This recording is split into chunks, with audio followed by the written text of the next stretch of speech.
You're listening to Combat Radio with Ethan Dettenmeyer, right here on LA Talk Radio. This is Ethan with Combat Radio. So we're down in Los Feliz area with Marcus Lindsay of EXP Paranormal. How you doing? Good to see you today. And we are in front of what's known as the Black Dahlia house. And the backdrop for the Black Dahlia house is what exactly? Well, the backdrop for the house in general is this is a Soden house. It's a national landmark. It was designed by Lloyd Wright, who was Frank Lloyd Wright's son, the eldest son. This was a house of the doctor where the Black Dahlia killing was supposed to happen. Right, and that evidence comes forward by this doctor's son, who said, yes, we should explain that the woman was murdered in this almost surgical fashion. She was dismantled in a way that only many police experts believe only a surgeon could execute.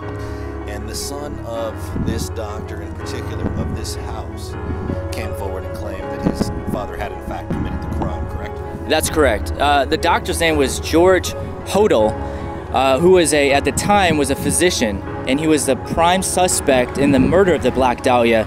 His son was Steve Hodel, which was who is a retired LAPD homicide detective, and he argued that his father was actually the one who tortured and murdered and dissected Elizabeth Short in this house. You know, we're trying to draw some conclusions to it. This house is it's very eerie in a sense that it's camouflaged. You can't really see it from the street. It's got a lot of horticulture covering it. A lot of overgrowth, and actually you had made the comment, Marcus, that you don't think anyone lives here, even though the comment being based on the fact that there's spider webs all over the gate and it looks like they haven't been opened, but there is a surveillance camera at the top of the temple type structure at the top of it, and that leads us to believe that there's some activity here.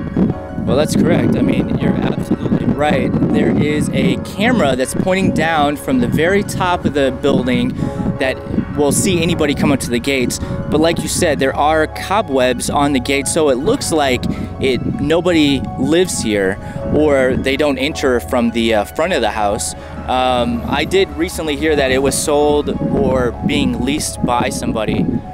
So at this present time, I don't know if anybody currently lives here or not. It definitely has a vibe here. We're going to post some pictures on our YouTube channel, which is Combat Radio Images on YouTube, and you can get some more information on our Combat Radio /Facebook page, and follow this investigation on Twitter, Twitter/Combat Radio. Marcus Lindsay, where can people find you or your paranormal team? Well, they can find us at paranormalexp.com. We're on Facebook. We're also on Twitter. Hopefully one day we can actually get inside the Black Dahlia house and do an investigation. Excellent. Okay, very good. Okay, we're on our way out. More later. Thank you. So check back with us for part 2 from inside the Black Dahlia house. More to come with Combat Radio.